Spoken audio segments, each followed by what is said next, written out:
આજની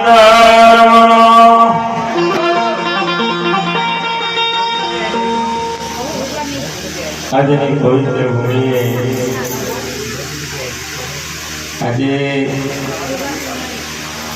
અમારી શ્રદ્ધાંજલિ નિમિત્તે એમના પરિવારે ભજન ચર્ચાનો મહિમા રાખ્યો. સંતોના પોતાના વગણા બોલાયા. એને તો પહેલા બોલાવી દીધા હતા. પહેલા ક્યારે બોલાવી દીધા? જેના દાડે ચંદવાડામાં જઈને દરજીરાવ મહારાજને હાથ પકડ્યો ને એ દાડે બોલાયા એવા મહાપુરુષના તાળીઓના ગગડાટ થયો. જય હો. સગો આવે અને જમાઈ આવે, દીકરી ભેટે. મહાપુરુષો એમ કે કોક દિન કોઈ સંત આવે, બધોને ના આવે. આખી જિંદગી દવાખાને હેડીએ અને દવાખાને જઈને ડોક્ટરને મળીએ અને ડોક્ટરને કાયમ મુલાકાત કરીને ઘેર આપવાથી કોઈ દાડો દુઃખ મળશે. મેડિકલ વાળાનો છોકરો બીમાર થાય અને એ લોકો દવા ઘેર લાવે છે ને એ દવા છોકરું રોતું હોય ને તો એને ગોળી પાવામાં ગોળી મોય જાય તો દુઃખ મટર ને આ ગોળીઓ મોય ઉતારજો તો મળશે. જેને જેને આ ગોળીઓ ગળી એનો દુઃખ મટ્યો. કબીર સાહેબે કર્યું, ગોરખનાથે કર્યું, મીરાબાઈએ કર્યું, નરસિંહ મહેતાએ કર્યું, પણ એને શું કર્યું અને કેવી રીતે કર્યું એ ગોળીઓ તમે ઉતારજો તો ભજન થાય. આમાં આ પુરુષો એમ કહે છે. બરાબર એમ કહેવાય છે કે લક્ષ્મણ પ્રભુ શ્રી રામના પગ દબાવતા હતા. આખી રામાયણ પૂરી થઈ ગઈ. હમારા ભગવાન શ્રી રામ પોતે હમાઈ જવાના હતા અને લક્ષ્મણને વાત દિયા જાય.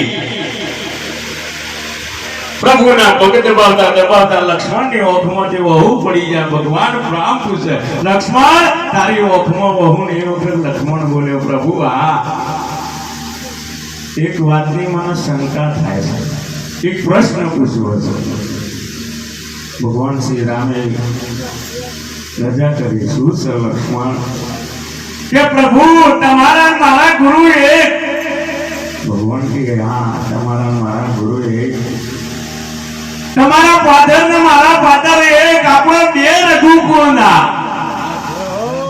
ભગવાન શ્રી રામજી બરાબર છે. તમે વનમાં જ્યાં તમારા હતી મારા માના આશીર્વાદ લઈને હું એ વનમાં આવ્યો. તમારે પણ જે જ્ઞાન છે એ જ્ઞાન મારી પાસે છે પ્રભુ, પણ એક વાતની ચિંતા થાય. ભગવાન શ્રી રામ બોલ્યા, લક્ષ્મણ વાત કરો. અને એ વખત લક્ષ્મણ બોલ્યો, પ્રભુ મેઘનાથે બોલ મારી હું બેભાન થઈને ડરી પડ્યો. પછી શું થયું? ભગવાનજી મારી ઓખમાં વહુ આવ્યો. મેં વિચાર કર્યો એ ત્યાં શું જવાબ આવ્યો? તમારું મસ્તક મારા ખોળામાં હતું. એક વખતે શ્રાવણ ને બીજા વખતે ભાદરવો. આ વાત રમણથી સહન ના થઈ. અરે મને મારા અહોડાના નીચે ઘોડો પાથર્યો. પ્રભુ તમારા ઓખમાં વહુ આવે એ વાત મને મંજૂર નથી. એના માટે હું ગમે તે કરી નાખવા તૈયાર છું. આદેશ કરો. અને હનુમાન જઈને જડીબુટી લઈ આવ્યો અને વૈતરાજી તમને પાઈ. લક્ષ્મણ કે આ વાત નહીં ઓળવી પ્રભુ.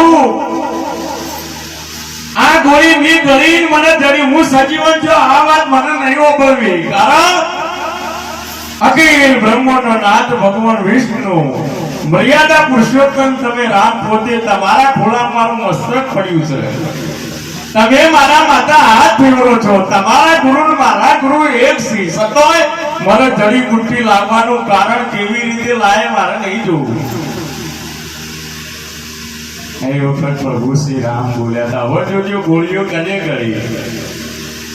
એ વખત પ્રભુ શ્રી રામ બોલ્યા હતા, લક્ષ્મણ તમારે પણ જડીબુટ્ટીની જરૂર ના પડો, પણ જયારે ગોળી ગળવાની હતી એટલે તમે ના ગળી. તમને શંકા ઉભી થઈ. એ વચનની ગોળી તમારે ગળવાની હતી. એ યથો ગોળ નતો, એ સાચી જડીબુટ્ટી હતી. એની ભક્તિમાં એટલી તાકાત હતી અને એ ગોળી તમારે ગળવાની હતી. આ તો જેને ગોળીઓ ગળી એનો વચન થયો. ખાલી મનુભાઈ વખોણ કરવાથી આપણું કલ્યાણ નહીં થાય. મનુભાઈ શું કી છે એના ઉપર ધ્યાન આપશો તો કલ્યાણ થા. તમારા ગુરુ શું કરીએ તમારે ન જોવાનું. તમારા ગુરુએ શું કીધું છે એ દોરી પકડી રાખજો તો તમારો ઉદ્ધાર થા. લક્ષ્મણ ને રોમ બોલ્યા, લક્ષ્મણ આપણે બે ભેળા થઈને જયારે સબરીબાની ઝૂંપડીએ ગયા હો અને એ જડીબુટ્ટીની ગોળી ભાવથી હું કરતો તો તમને એમ થયું કે મારા ભાઈને તો કોઈ ખબર નહીં પડતી. આવવાનું સ્વરૂપ તો જુઓ. આ માથાના વાળ છૂટા છે, એના શાંતિ છે, એનું સ્વરૂપ ને એનું શરીર અને આઠો ગોળ ગાડી ભાઈ ધોરણ તમે સાઈડમાં મૂક્યો. આ ગોળી તારે ગળી નાખવાની હતી તો જડીબુટ્ટી જરૂર ના પડો. કારણ કે હજી તો એની 16 વર્ષની ઉંમર હતી. આખો સંસાર છોડી દીધો. મારા પર આટલો જીવોની હત્યા થાય વાત મને મંજૂર નહીં. અને આ માર્કંડ ઋષિના આશ્રમ પાછળ જો આ ઉભો રહ્યો. માર્કંડ ઋષિનો હજારો સેવકો હતા પણ સબરીબાઈનો વચન કર્યો જા અહીંથી પંપા સરોવરની પાર ઈ જઈ અને રામ નામનું ભજન કરજે. આખું જગત જેને ખોળે છે એ તને ખોળતા આવશે ને આખું જગત ખોળાઈ ના ઘેર ભગવાન ગયા. અને એ જ વચનની એટલી તાકાત હતી. એવા ઘણા શિષ્યો હતા પણ કોઈનો નામ અમર ન રહ્યો. અને ઘણા ઋષિ મુનિઓ કહેતા હવે તો તારી ઉંમર થઈ જઈ, આવો પોતળો ભેળો કરી ઝૂંપડીએ ફૂલ ભેળો કરવાથી ભગવાન ના આવે. પણ એનો વિશ્વાસ હતો મારા ગુરુ બોલ્યા છે તો આવશે ને. અત્યારે તો ગુરુ કરાયા હોય પછી અઠવાડિયું 15 દાડા 2 મહિના થાય અને પછી જો બધી 2-4 વેવાઈનું ઘેર રાવણું બેઠા હોય, માસિયા આવ્યા હોય, વેવાય આવ્યા હોય અને ગોમમાં ગુરુ હોય કદી સાહેબ ઈ થઈને રહેતો હોય અને તમને એમ થાય તો મારું બેટું બધું તો બરાબર છે પણ 2-3 વેવાય બેઠા એને ઉભો કરી અને જેવી રીતના પજે પડું જય ગુરુ મહારાજ કહું. મને તો શરમ આવશે. વેવાય શું કે મારા વેવાય ભગત થઈ ગયા સારું જોમશે કે ના. જો બધી આવો બધો વિચાર આવે તો તમારે મોડી લેવાનું કે તમે કોઈ ગોળી ગળી જ નહીં. હમણાં એક ભાઈ મને કે બાકી મેં કીધું મને કે ગુરુ કરાય 2-4 મહિના થયા. મેં કીધું સરસ તમારો હો બાકી તમે ગુરુ કરાય પણ કે એક વાતની તકલીફ છે. મેં કીધું શું છે?